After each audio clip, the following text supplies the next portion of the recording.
hoy día vamos a partir este primer tema.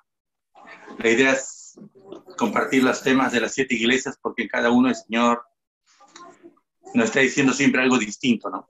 Algo que tiene que marcar nuestras vidas, ¿no? Al menos a mí me lo ha marcado mucho cuando estaba estudiando este problema de Éfeso, ¿no? Porque casi todo lo que aquí hoy día he aprendido para poder compartir con ustedes es algo que yo lo estoy viviendo y a mí me está pasando,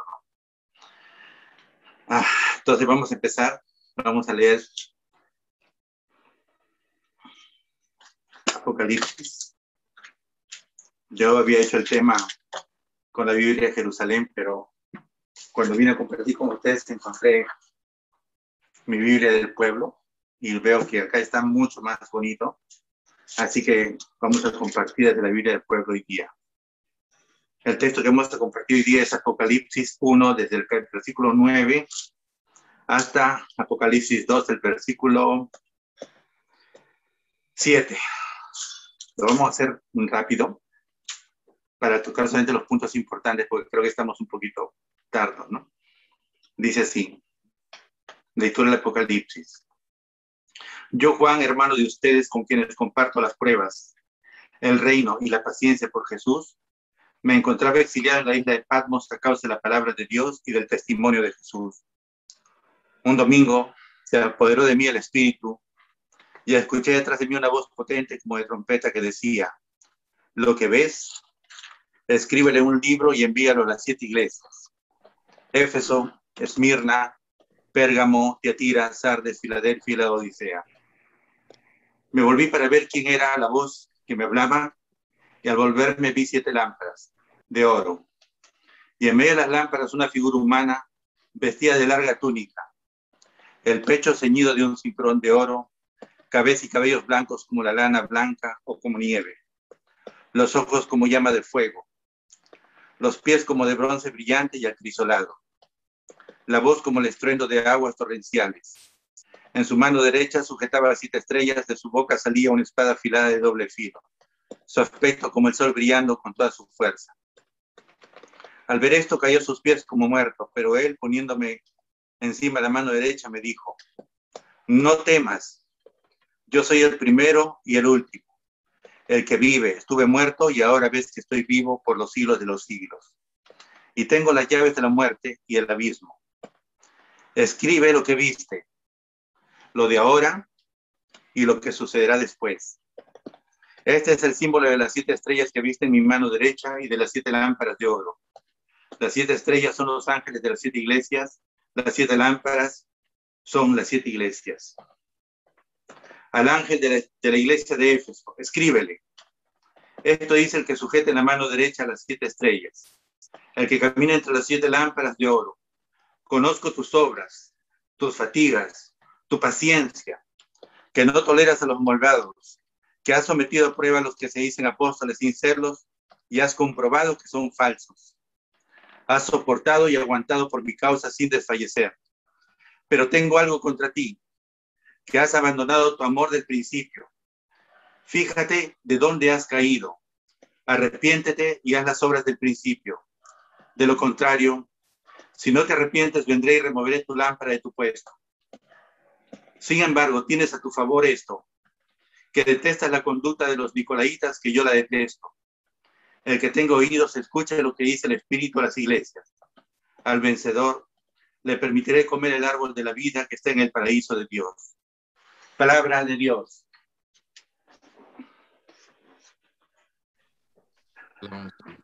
Para entender un poco el texto, uno, que hay que entender primero quién es Juan, y dos, que hay que entender el contexto del texto, ¿no? Así que para entender un poco el contexto del texto, yo te voy a pedir que en este momento, cuando yo diga Roma, tú te imaginas tu país, ¿no? Estados Unidos, República Dominicana, Perú, mis hermanos de Perú están ahí. Cuando te diga Éfeso, trae a tu memoria la región donde vives o tu estado donde vives. Y cuando te diga la comunidad, acuérdate de tu comunidad, Castos, ¿no? Betania, que también está ahí. Porque una parte del texto dice algo que a mí me marcó cuando lo leí, ¿no? Lo que es y lo que será, ¿no? Vamos a ver el contexto de Éfeso primero para entender por qué dice esto el Señor, ¿no? Éfeso está en este momento del texto bajo el dominio de Roma. ¿Sí? Está bajo el dominio de Roma. En este momento, quien controla Roma, el emperador de Roma es Diocleciano. Es cierto que en esa época habían persecuciones, pero las persecuciones se daban más en Roma que en Éfeso. Entonces Diocleciano sí es cierto que mandaba a perseguir a los cristianos, pero a los cristianos que de una u otra manera vivían en Roma y cuando surgían ciertas cosas, ¿no? Mas no hacía los de Éfeso. ¿Por qué? En el año 263 a.C. reinaba Antíoco. O sea, Antíoco era el rey de toda esa zona, no eran los romanos. Y en esa época, Éfeso, que lo controlaban los griegos, querían sublevarse, querían independizarse de Antíoco. Y Antíoco lo que hace como estrategia es enviar a Éfeso 2,000 judíos. Entonces envía una carta al gobernador de Éfeso y le dice, mira, le dice, no, te estoy enviando 2,000 judíos, que son un pueblo muy apacible, que es un pueblo muy manso, ¿no? Y que al estar ahí va a contagiar a Éfeso de su manera de vivir y de ser, ¿no? O sea, ya los judíos de una u otra manera estaban desterrados, eran quienes podía decirse que contagiaban su tranquilidad, contagiaban su manera de vivir, contagiaban su no violencia, ¿no? Entonces Antíoco envía a Éfeso 2,000 judíos y le ordena al gobernador de Éfeso, dales casa, dales una tierra, ayúdales a que ellos puedan desarrollarse en comercio, como recién llegan, dales alimento. Entonces en Éfeso encontramos una gran cantidad de judíos, ¿sí? Ahí es más, o sea, los judíos en Éfeso eran una raza que tenía ciertos privilegios, no eran perseguidos, ¿no? Tenían, por así decirlo, cierta aceptación como ciudadanos, ¿no? Entonces ellos no eran perseguidos, los judíos en Éfeso tenían ciertos privilegios. Es más, cuando se llamaba al reclutamiento, los judíos no participaban en los reclutamientos, ¿no? Se les daba la libertad de culto, se les permitía reunirse en sus sinagogas, construyeron sus sinagogas, pero respetaban la religión de los romanos que vivían en Éfeso, ¿sí? O sea, no vivían mal los judíos en Éfeso. Pero ahora cuando miramos Éfeso, vemos que Éfeso es una ciudad donde reinaba una diosa, ¿no? Artemisa o Diana, que le llamaban. Ella tenía un templo principal en Éfeso y pues lo que hacían en ese templo como parte del culto era la prostitución sagrada. Entonces vemos primero idolatría en Éfeso. Y esa idolatría llevaba a que la gente se diera mucho a la prostitución sagrada. O sea, cada persona que entraba al templo de Artemisa necesariamente tenía que pasar por las prostitutas sagradas, ¿no? Entonces vemos primero idolatría. Había un historiador, no me acuerdo ahorita su nombre, de esa época decía que en el templo de Artemisa se desarrollaban las peores aberraciones sexuales, inclusive dice que habían llegado al extremo que eran tan inferiores a los animales porque ahí practicaban la prostitución y las relaciones sexuales prohibidas, ¿no? Que era para el pueblo judío. Entonces, eso era parte de lo que los judíos veían, ¿no? Estaba el oráculo, la adivinación, que si miramos nuestro entorno nos damos cuenta que no estamos muy lejos de vivir lo que vivió Éfeso, ¿no? Estamos viendo los problemas de las comunidades LGTB, estamos viviendo esto de legalizar los matrimonios gay, homosexuales, ¿no? Estamos viendo que en Alemania están legalizando la pedofilia, las relaciones con niños, o sea, no estamos muy lejos de vivir acá nosotros lo que estaba viviendo Éfeso en ese tiempo los cristianos y los judíos. Es casi parecido, si no es por decir lo mismo. En Éfeso estaban afuera de los templos aquellos que vendían orfebrería, hacían sus diseños de orfebrería, hacían comercio de sus dioses, ¿no? Entonces vendían los ídolos ahí también, ¿no? Y Éfeso era muy dado a la sexualidad, por así decirlo, ¿no? Una vez al año hacían una fiesta, como nosotros acá en Perú celebramos la primavera, donde desfilaban todos los jóvenes y las señoritas, ¿no? Buscando esposo, buscando esposa. La moralidad se había degradado mucho en Éfeso. por así decirlo, era pecado que una esposa romana tuviera un solo amante. Generalmente tenían de 3 para arriba. Y si una mujer romana tenía un amante, era mal vista, ¿no? O sea, hasta ese punto se vivía en Éfeso. Aunque también no estamos lejos de eso, ¿no? Hace unos años vi un informe de Estados Unidos que decía que de una familia con 5 hijos, generalmente 2 o 3 no son del mismo padre, ¿no? Pero no vivimos una realidad distinta a lo que vivía la comunidad de Éfeso. Todo lo que ellos vivían ahí en ese tiempo, también lo estamos viviendo nosotros. O sea, no estamos tan lejos de vivir como ellos vivían, ¿no? Y en medio de eso aparece Juan. En medio de eso aparece Juan escribiendo el Apocalipsis, ¿no? Entonces, yo justo cuando me senté, agarré la Biblia de nuestro pueblo y cuando leí, dije, está excelente, ¿no? Y Juan empieza así. Juan dice, hermanos de ustedes con quienes comparto las pruebas del reino y la paciencia, me encontraba exiliado en la isla de Patmos. Juan no estaba prisionero, ¿sí?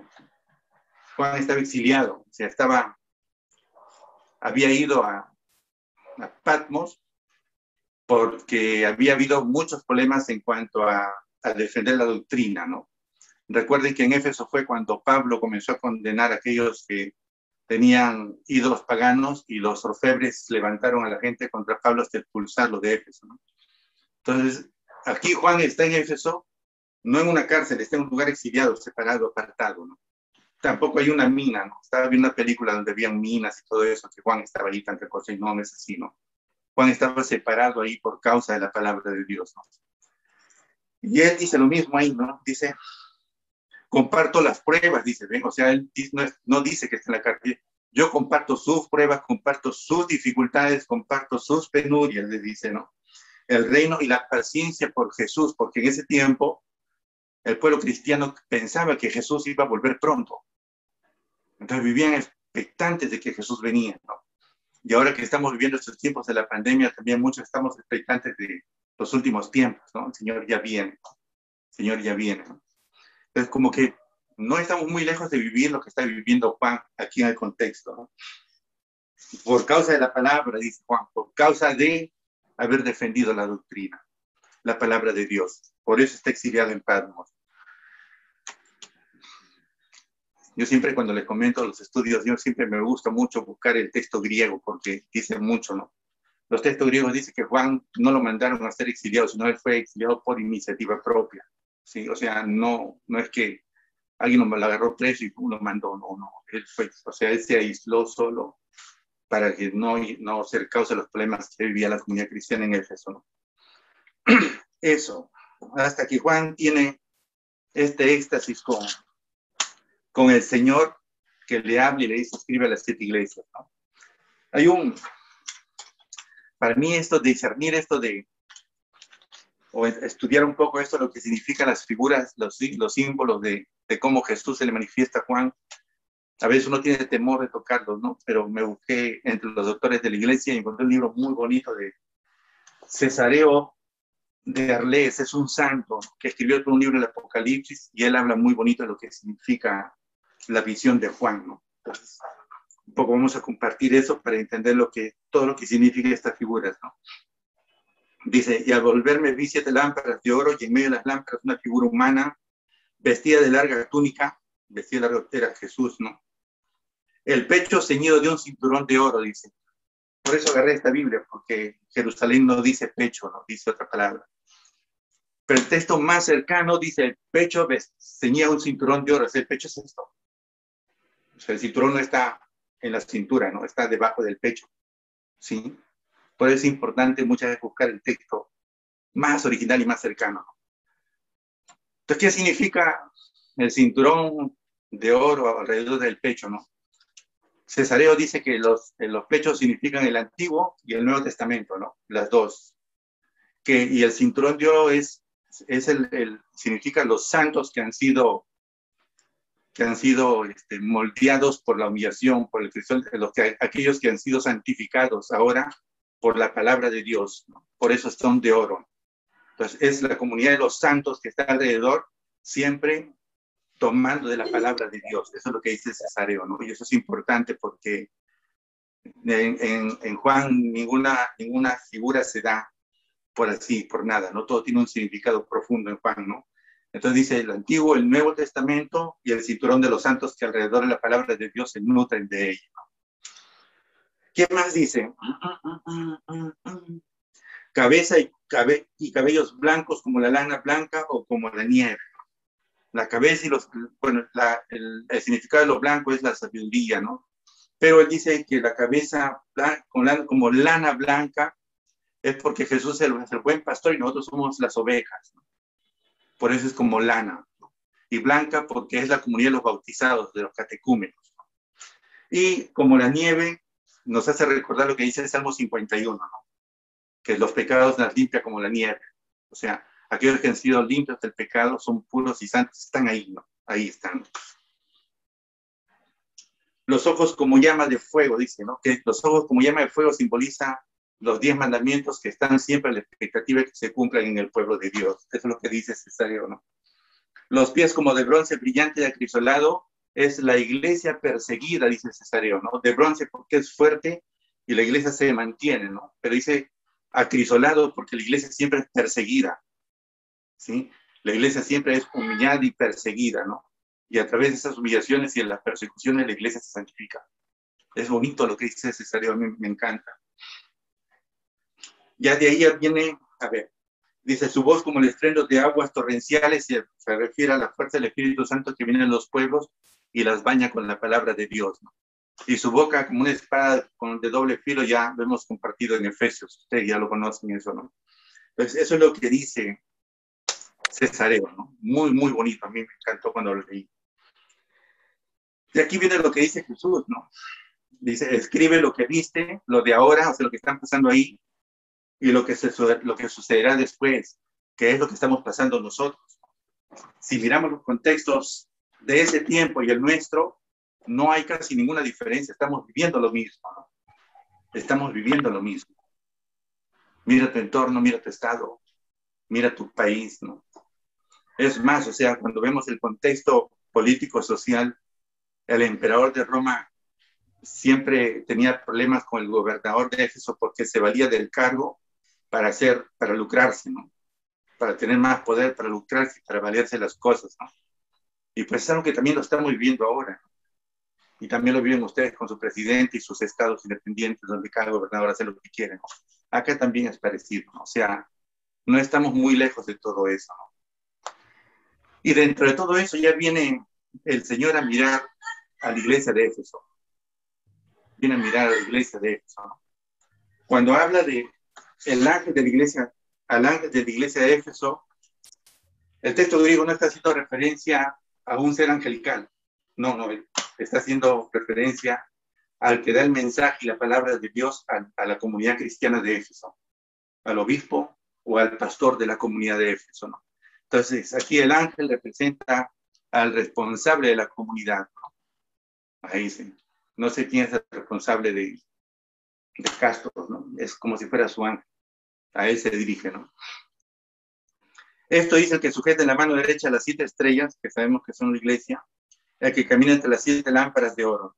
Dice, conozco tus obras, dice. O sea, Dios todo lo ve y todo lo sabe. Dios sabe cómo estás viviendo. Dios sabe tu pasado, el Señor sabe tu presente. Sabe lo que has hecho, lo que no has hecho.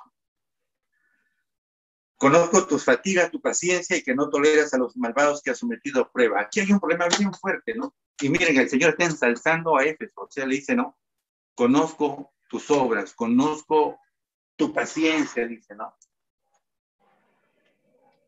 Conozco tus obras, tus fatigas, o sea, tus cansancios y tu paciencia, porque combates a aquellos que están distorsionando la sana doctrina, ¿no? Entonces el Señor está ensalzando a la comunidad de Éfeso, porque le dice, mira, estás cansado, pero sigues combatiendo la doctrina, ¿no? Tienes paciencia y está muy bien, ¿no? Conozco tus obras, le dice. O sea, el Señor ensalza a la comunidad de Éfeso. No lo ve mal el Señor a la comunidad de Éfeso, como tal vez tampoco te ve mal a ti, a tu comunidad, ¿no? Ahora vemos tantas cosas. A veces los hermanos me preguntan, decían, ¿qué piensa lo que dice el Papa? No, prefiero no hablar. porque dicen tantas cosas y no sabe dónde está la verdad, ¿no? Entonces, también vivimos casi los mismos tiempos y las mismas sucesos que se están viviendo, ¿no? Y cuando miramos nuestro contexto de pandemia, de dificultad, esos tiempos que nuestra mente se llena de tantas cosas, como que el carácter se vuelve más irascible, y cuando vemos cosas que no están bien en la iglesia, como que más irascibles todavía, ¿no? Hace poco uno de nuestros candidatos, Hernando Santos, decía que era católico, pero pensaba en cosas que nada tenía que ver con el catolicismo, ¿no? O sea, una herejía total, ¿no? Y uno se llena de rabia, se llena de cola y dice, y este tipo quiere ser mi presidente, ¿no? Y el otro candidato dice, no, yo también quiero ser presidente, yo soy católico, pero apruebo el aborto, pero apruebo la unión homosexual, ¿no? O sea, cuando tú ves eso, te llenas de cólera, ¿no? Y ellos también, o sea, ellos también buscan defender y cuidar la sana doctrina, ¿no? Como muchos de nosotros, como muchos de ustedes, como muchos dentro de la iglesia, ¿no? Y al Señor ensalza, al Señor le parece bien eso, ¿sí? Ve tu cansancio, ve lo que haces tú por tratar de cuidar la iglesia, ¿no? Yo le decía al padre con el que camino, padre, le digo, me canso, o sea, a veces me lleno de cólera, ¿no? Yo no entiendo. Y él me decía, pero Dios conoce tu corazón, ¿no? Y es que sí, Dios sabe a veces que uno tiene que cuidar la iglesia en estos tiempos de dificultad, pero cuidar la iglesia también implica no solo cuidar la sana doctrina, implica mucho más, ¿no?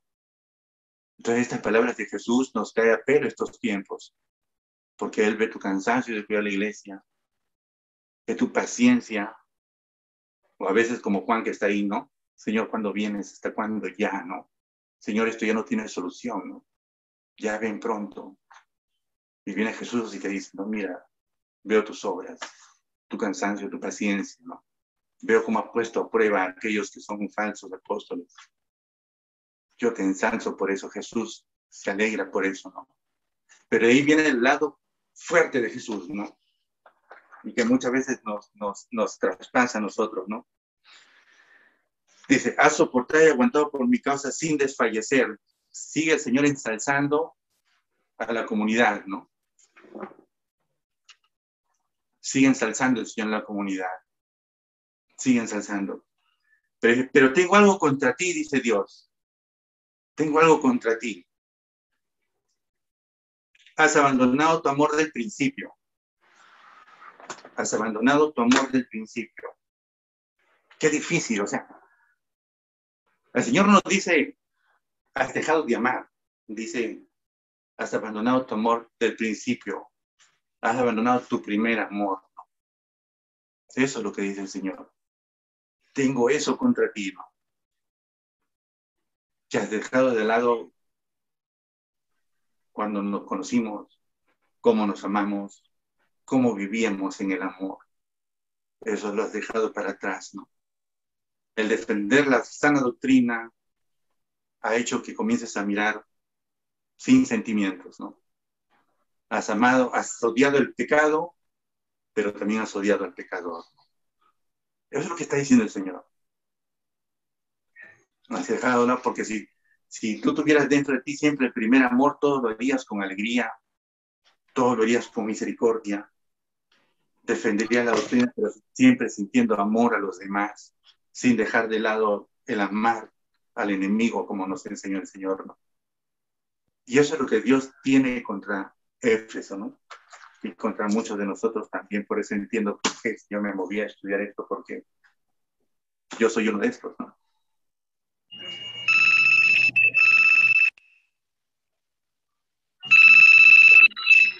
Está sonando ahí. ¿Alguien puede contestar ese teléfono?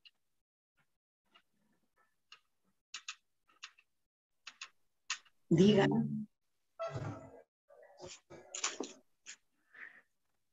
Por ahí va, ¿no? O sea, el Señor está enrostrando a la comunidad de Éfeso que se ha olvidado el primer amor.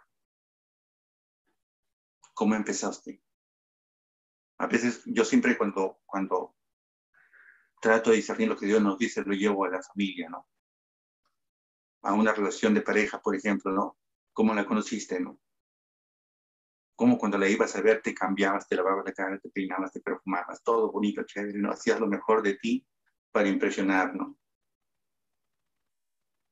Eso es olvidado, decía el Señor ahora, ¿no? Eso lo has dejado de lado, dice el Señor. Pregúntate cuál fue tu primer amor. Recuerda cómo te conquistó el Señor. Recuerda cómo fue en tus primeros inicios. Eso dice el Señor. Pero tengo algo contra ti, dice, has abandonado tu amor del principio. Fíjate de dónde has caído. O sea, te da una solución, dice, fíjate dónde te olvidaste tú, ¿no? Dónde dejaste de amar, ¿no? Fíjate, vuelve a mirar atrás. Acuérdate dónde estuvo tu caída, ¿no? Porque el Señor ahorita te jala las orejas, te está reprendiendo porque dejaste de amar por cuidar la sana doctrina. Dejaste de amar por ver otras cosas que, si bien son importantes, no lo es todo. Recuerda que Dios es amor. Eso es lo que nos está diciendo el Señor ahora, a ti, a mí, a todos los que estamos aquí en este momento compartiendo, ¿no? No es malo el conocimiento, pero es malo cuando lo pones por sobre el amor, ¿no? Yo recuerdo, leí un libro de Pepe Prado, no sé si ustedes lo han leído, Formación de Discípulos, ¿no? Y a pesar de que todo el libro me encantó porque era muy, muy bonito, hubo una frase que me marcó mucho, ¿no? Decía, no se puede poner la regla y la ley por sobre el bienestar del ser humano y de la persona, ¿no? Eso no se puede, ¿no? Y ese es el error de Éfeso y ese es el error de muchos de nosotros, ¿no? Estamos poniendo la ley, la enseñanza, la doctrina por sobre el amor. Y hemos olvidado que Dios es amor y nosotros somos hijos de Dios, por lo tanto también tenemos que ser la expresión del amor de Dios. Eso es lo que tiene contra Éfeso el Señor. Y solamente por eso el Señor le dice más abajo, le dice, le dicen, el que tengo yo, al vencedor le permitiré comer el árbol de la vida que está en el paraíso. Al vencedor le daré de comer el árbol de la vida que está en el paraíso. ¿Al vencedor en qué? En el amor. En el amor. Tan sencillo como eso. Tan sencillo como eso. Todo lo que hacemos, todo lo que decimos, todo lo que cuidamos, todo lo que defendemos no tiene sentido si en medio de todo eso no está el amor de Dios. Ojo, el amor de Dios, no tu amor humano, ¿no? En el versículo 13 del Evangelio de Juan, Jesús cuando estaba con los suyos decía, yo les doy un mandamiento nuevo, ¿no? Les doy un mandamiento nuevo, les decía, que se amen como yo les he amado. O sea, tienes que amar a la manera de Dios. O sea, el contexto griego dice eso. El contexto griego dice, un nuevo mandamiento les doy, que amen como yo, o que yo ame a través de ustedes, ¿no? Que yo mire por sus ojos, que yo toque con sus manos, que yo hable por su boca. O sea, es Dios a través nuestro, ¿no? Este es un don y una gracia de Dios, que no es resultado de nuestro esfuerzo, es gracia de Dios, que se obtiene amando a Dios primero y a través de Dios a los demás, ¿no? A través de Dios a los demás, ¿no? Yo recuerdo, hay un sacerdote, Carlos Cancelado, muy bueno. Él una vez hablaba de Olivia, que era una vidente que el Señor lo llevó hasta el infierno y le permitió conocer el infierno, ¿no? Olivia dice que el Señor le mostró 5 cosas sobre las que nos va a juzgar que son muy específicas, ¿no? O sea, como que si Dios, al momento de estar delante de la presencia de Dios, Dios te va a hacer 5 preguntas, 5 nada más, ¿no? Tu juicio particular, ¿no? La primera pregunta es, ¿cómo amaste a tu familia? ¿No? Ahí está, amor, ¿no? ¿Cómo amaste a tu familia? Entonces, mira a tu familia, mira a tu padre, a tu madre. Yo conversaba con mis hermanas que están en Europa y decía, acá los papás los mandan a los asilos, ¿no? Y pagan para que mantengan a los papás en los asilos, ¿no?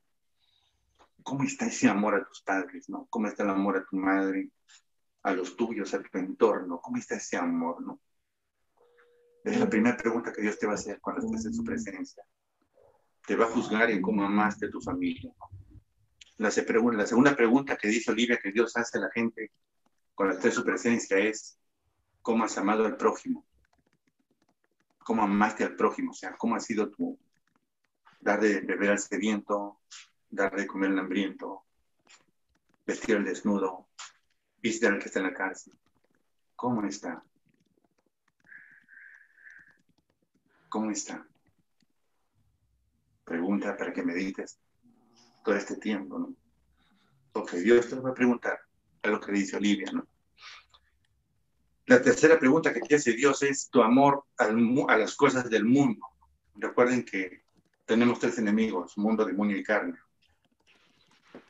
¿Cómo está tu apego a las cosas terrenales, no? Esa es la tercera pregunta que Dios te va a hacer. Y en las tres preguntas el común denominador es ¿cómo amaste? No cuánto has sabido, ¿cómo amaste? La cuarta pregunta que Dios te va a hacer, dice Olivia, es ¿de qué manera amaste el ministerio que Dios te dio? Y cómo lo llevaste adelante amando, ¿no? Porque todos tenemos un propósito de Dios. Cuando hemos compartido, siempre se los he dicho, todos tenemos un propósito de Dios. Desde que hemos nacido, Dios tuvo un plan, un propósito y algo dentro del reino para cada uno de nosotros. Que no lo sepas es distinto. Entonces, ahí está la cuarta pregunta, ¿no? ¿Cómo está tu amor al ministerio que Dios te dio? Que espero ya lo hayas encontrado. Y la quinta y última pregunta, ¿cómo amaste a Dios? ¿No? ¿Qué tanto fue amar a Dios sobre todas las cosas? Común de la mayoría de las 5 preguntas es ¿cómo amaste? No te pregunta si te sabes los 10 mandamientos, no te pregunta de nada, sino ¿cómo amaste?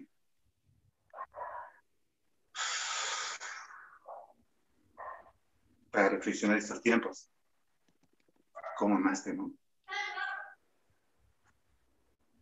Una escuché al padre Daniel Gañón.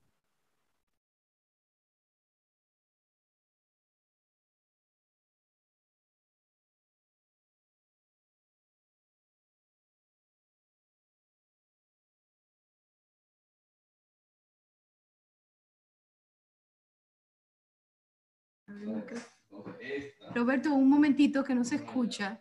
Danos un momentito que no se está escuchando. Un segundito. Después que dijiste cómo amaste al final, pues esa partecita otra vez repetirla cuando se arregle. Dame un segundito. A ver, habla Roberto. Pero no, se puso en mute. Perdón, Roberto, un momentico. Con esta llave, tú traes el carro.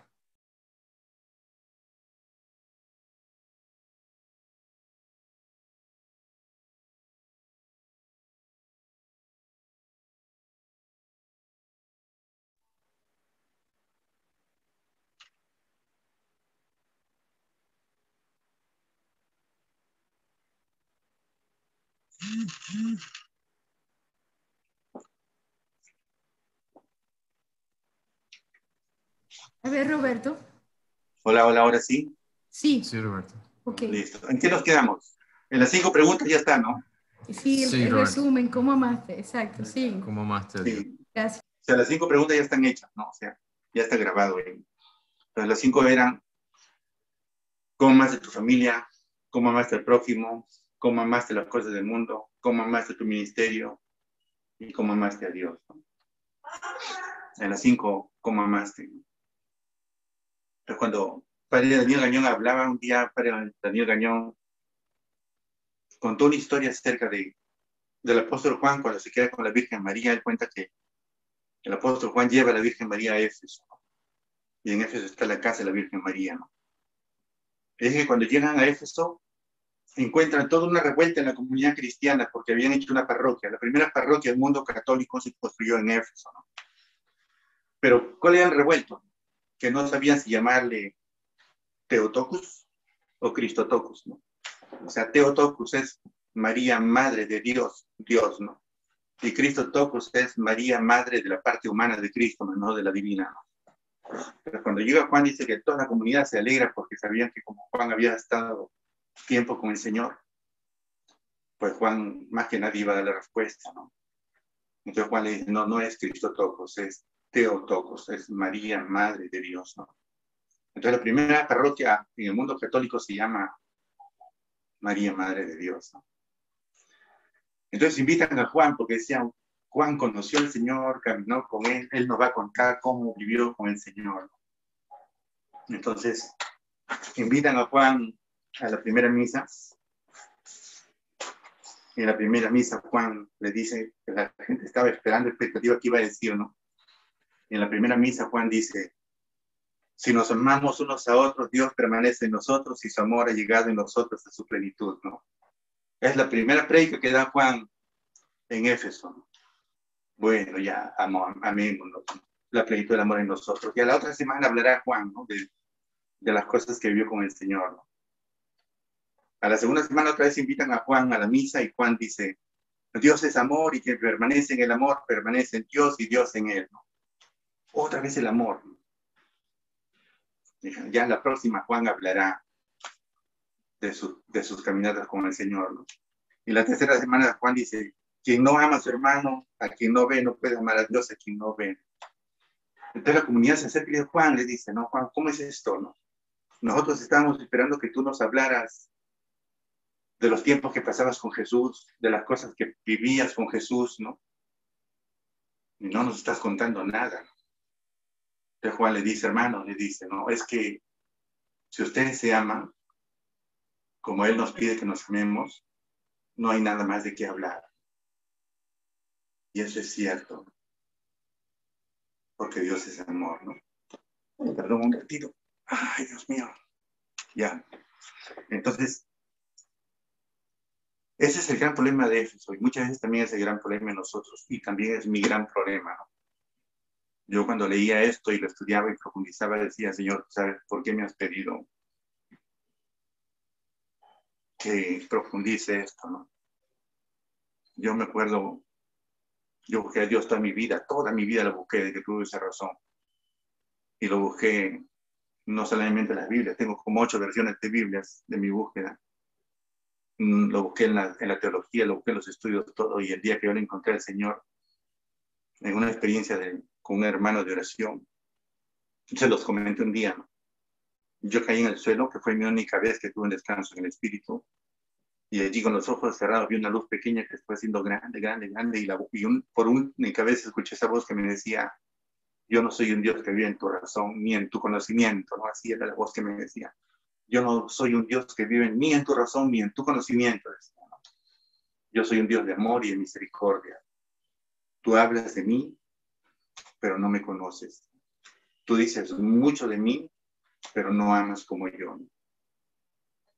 Eso fue lo que el Señor me dijo, la única experiencia de Dios que tuve, de esa manera tan fuerte, ¿no? Y al final me decía, si tú no vas a amar como yo, ya no hables de mí, ¿no? Y eso marcó mucho mi encuentro con Dios, ¿no? Y yo también espero que lo marque con ustedes, porque si no hay amor en nuestras vidas, no somos nada. Lamentablemente vivimos en tiempos en que hasta nuestra propia iglesia se llena de tanto conocimiento y deja de lado el amor. Ahora vemos hasta obispos que están contra el Papa porque no legaliza el matrimonio homosexual, ¿no? O obispos que se rebelan, sacerdotes que se rebelan. A veces yo mismo escucho a sacerdotes en la misa decir, no, que eso está mal, que hay que cambiar, que los tiempos. Y uno dice, ¿y dónde está el amor, no? ¿Y dónde está lo que Dios nos enseñó que se ama? Entonces, en conclusión, Jesús decía en Mateo 12, decía, la maldad va a hacer que se enfríe el amor. Es la maldad la que va a hacer que se enfríe el amor. Pero el que persevera hasta el último en el amor, ese se va a salvar, decía el Señor, ¿no? Y eso es cierto, o sea, Dios siempre nos mira cómo amamos. No cuánto sabemos, sino cuánto amamos. Y creo que el primero que le falta soy yo, ¿no? Voy a pedirle a Ricky. Ricky, ¿estás ahí? Vamos a terminar este tema con una pequeña oración. Y luego ya después, si gusta, podemos conversar. ¿Está por ahí, Ricky? Sí, Roberto, aquí estoy. Listo, hermano. La canción que te pedí, por favor. Gracias. Yo les pido a todos que por favor, en este momento solo cierren sus ojos Déjense llevar por la letra de la canción y déjense llevar por lo que yo les diga en este momento. Vamos, Ricky. Cierren todos sus ojos.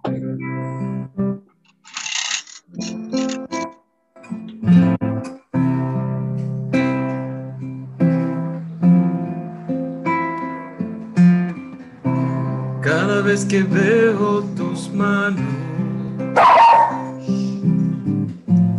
cada vez que veo tus pies, veo tu amor por mí. No lo puedo merecer. Oh, merecer.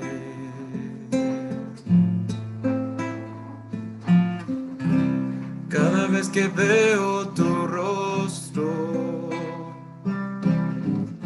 y veo tu mirada hacia mí, yo veo tu amor por mí. No lo puedo merecer.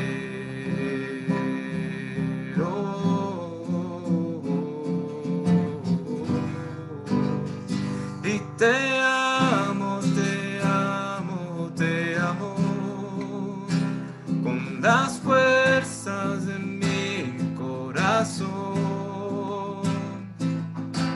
porque me amaste primero. Yo te doy mi corazón. Es que te amo, te amo, te amo, con las fuerzas de mi corazón, porque me amaste primero. Yo te doy mi corazón. Me amaste hasta el extremo, dando la vida por mí, solo por mí. En la cruz diste tu vida, ganándome vida eterna, y todo por amor. Y te amo, te amo, te amo, con las fuerzas de mi corazón, porque me amaste primero. Yo te doy mi corazón. Y es que te amo, te amo, te amo, con las fuerzas de mi corazón,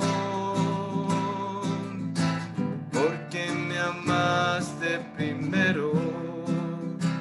Yo te doy mi corazón.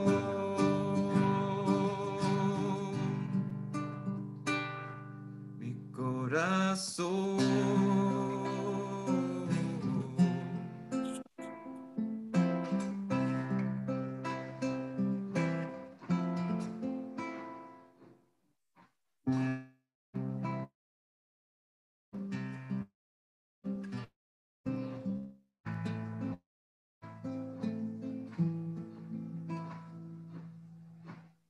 Roberto, estás en mute, perdón, hermano.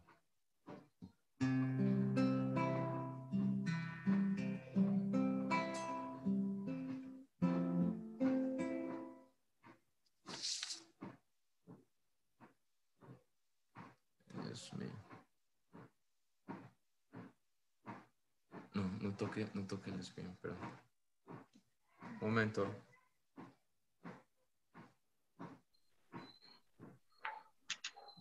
Ahí está. Ya, listo. Esto.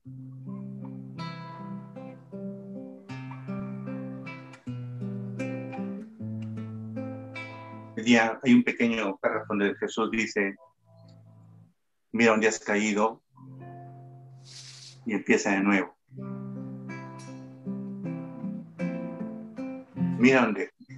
Mira cómo empezaste con Dios, mira cómo fue tu primer amor, y empieza de nuevo.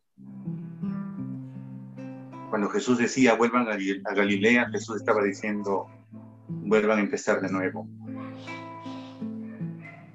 Una vez, Jesús caminaba por el mar de Galilea y vio a un hombre en su barca. Tomó prestado su barca y se puso a predicar y luego le dijo, ve mar adentro y echa las redes. Y el hombre decía, maestro, le decía, no, nunca se pesca de día, ¿no? Hemos pescado toda la noche y no hay nada. Pero Jesús lo mira y esa mirada que sintió el pescador, el carpintero, hizo que confiara, ¿no? Y subió a la barca y fue y pescó, y cuando regresó ya no le dijo maestro, dijo Señor. Y desde esa vez ese pescador nunca se separó de Dios. Estuvo con él en las buenas y en las malas. Lo vio hacer milagros, lo vio hacer caminar paralíticos, echar demonios, resucitar a Lázaro. Vivió muchos momentos felices con él.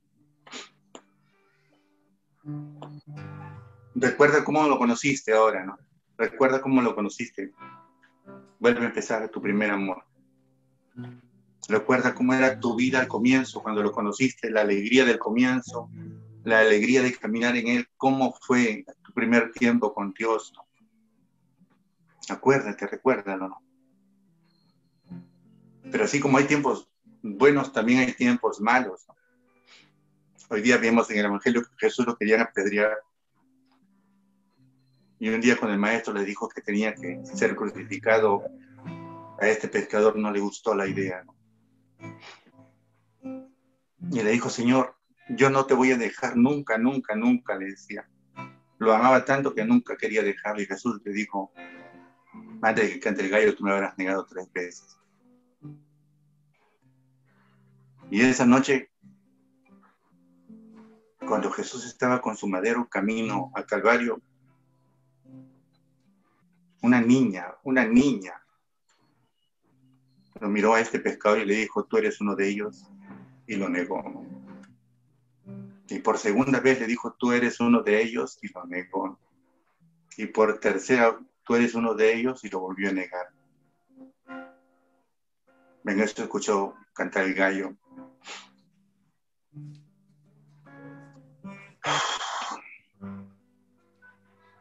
Y lloró.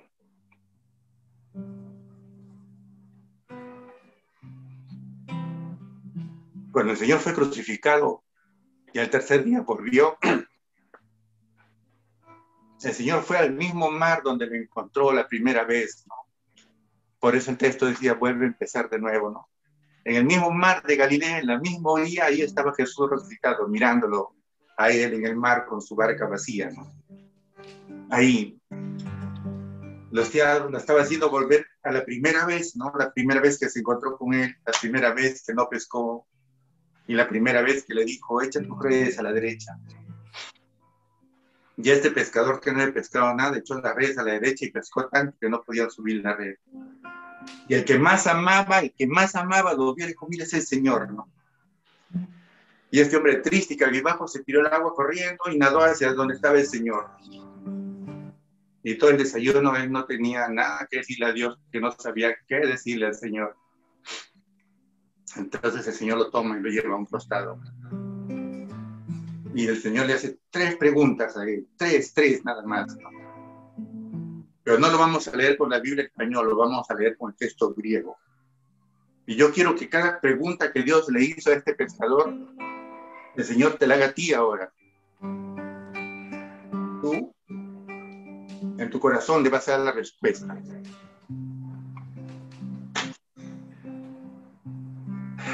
El Señor lo mira a este pescador y le dice, Petros, eróteme, le dice, ¿no? Que en español le quiere decir, Pedro, yo te caigo bien, ¿podemos ser amigos? Le dice, ¿no? Hoy día te pregunta a ti, ¿no? Angie, eróteme.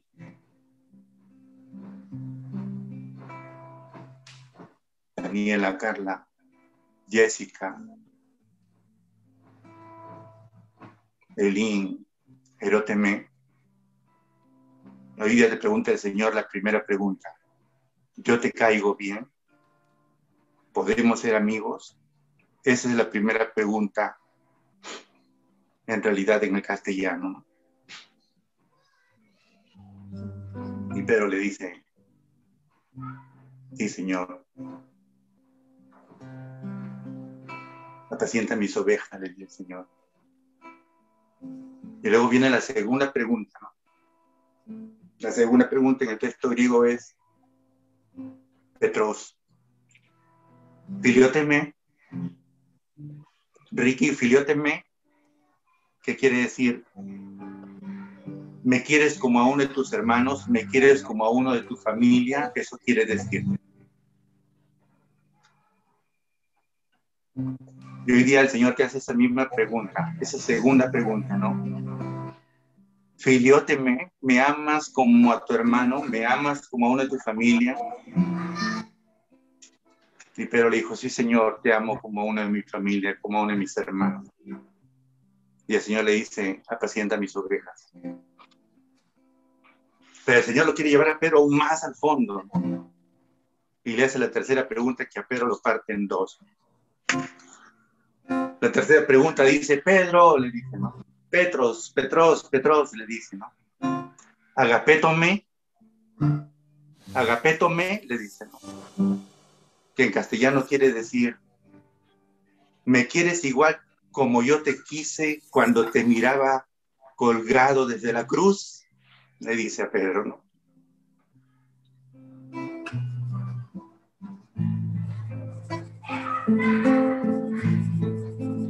Esa pregunta tú contéstale a Jesús en tu corazón, ¿no? Agapétome, ¿me quieres de la misma manera que yo te quise cuando te miraba colgado en la cruz? ¿Me quieres así? Le preguntaba Jesús, ¿no? Pero llorando le decía, sí, Señor, tú sabes que te lo quiero. Yo no sé cómo lo quieres tú. Pero nunca olvides que quien vino, se hizo carne, vino por amor. Yo por amor.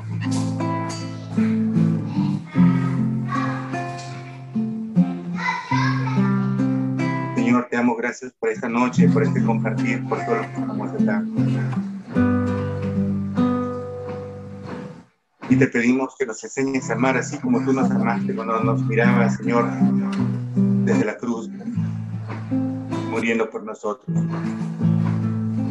Yo te doy gracias por todo lo que estamos acá, Señor, y te pido que nunca nos sueltes de tus manos, pero nuestros corazones, Señor, se transformen para ti, para amar y para amar, en medio de todo un mundo de oscuridad y de tanta dificultad.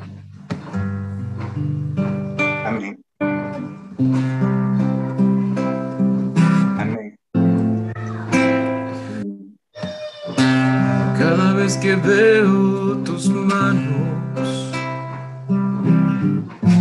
cada vez que veo tus pies, veo tu amor por mí. No lo puedo merecer. Oh, merecer.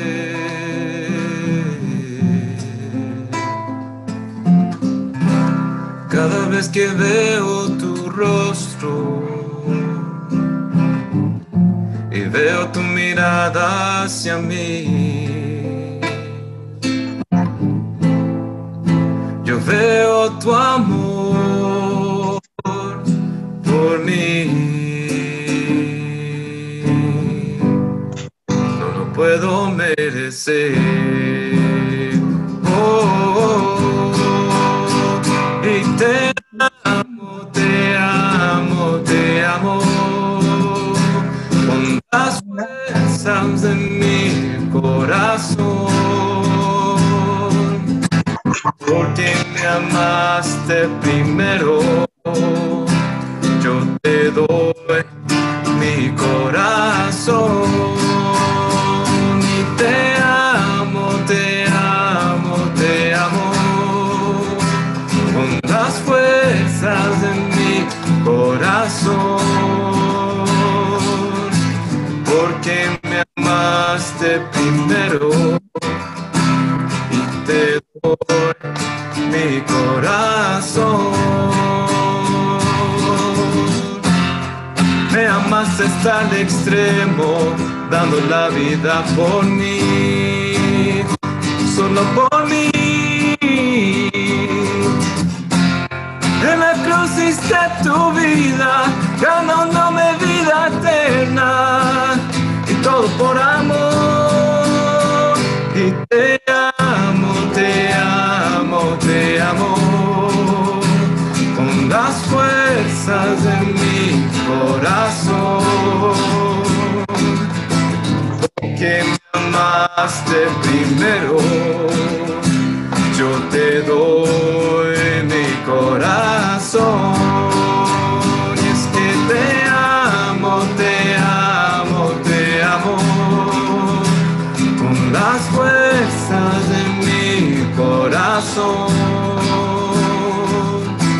porque me amaste primero, yo te doy mi corazón, mi corazón.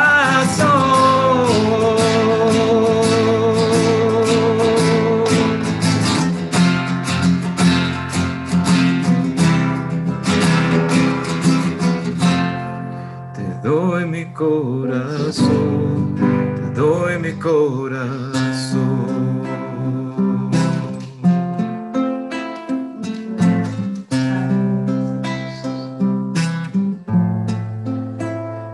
Te amo,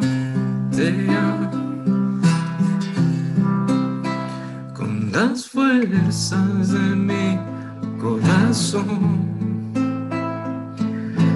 porque me amaste primero, yo te doy mi corazón.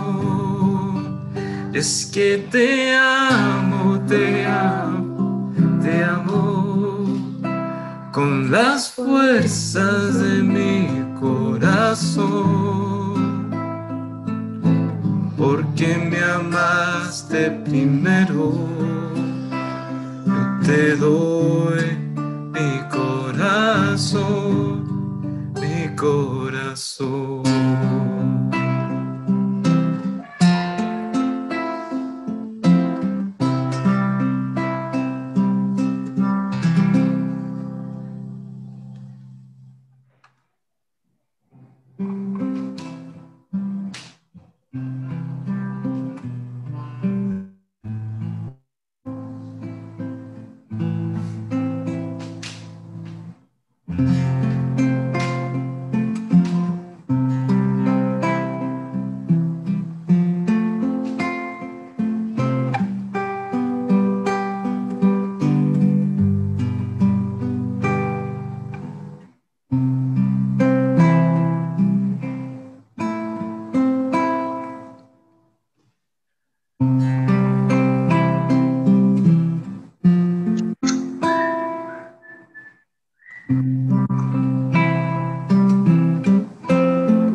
Gracias, Señor, te damos, te adoramos, te bendecimos. Señor, gracias por tu amor con nosotros. Señor, te amamos con toda la fuerza de nuestros corazones. Permítenos, Señor, contemplarte, amarte, bendecirte, adorarte. Enamóranos de nuevo, Señor, de ti. Manda tu Espíritu, ilumínanos, mándanos las imágenes, los sentimientos de ese primer amor, que podamos amarte de la manera, Señor, que tú mereces ser amado. Señor, gracias por nuestro hermano Roberto. Gracias por usarla como instrumento, Señor. Gracias por ayudarnos a enfocarnos en ti, mirarte a ti, Señor Jesús. Padre nuestro que estás en el cielo, santificado sea tu nombre. Venga a nosotros tu reino. Hágase tu voluntad, en la tierra como en el cielo. Danos hoy nuestro pan de cada día. Perdona nuestras ofensas, como También nosotros perdonamos a los que nos ofenden. No nos dejes caer en la tentación. Ti, Madre, pedimos tu ayuda, tú que eres testigo del amor de Dios, que viviste en tu corazón la pasión, desde tu corazón, conociendo tu Hijo, desde la concepción.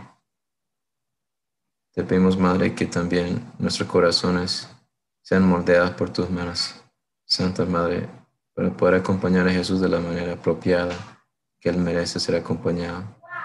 Dios te salve María, llena eres de gracia, el Señor es contigo. Bendita tú eres entre todas las mujeres, y bendito es el fruto de tu vientre Jesús. Santa María, Madre de Dios y Madre nuestra, ruega por nosotros los pecadores, ahora y en la hora de de nuestra muerte. Amén. Amén.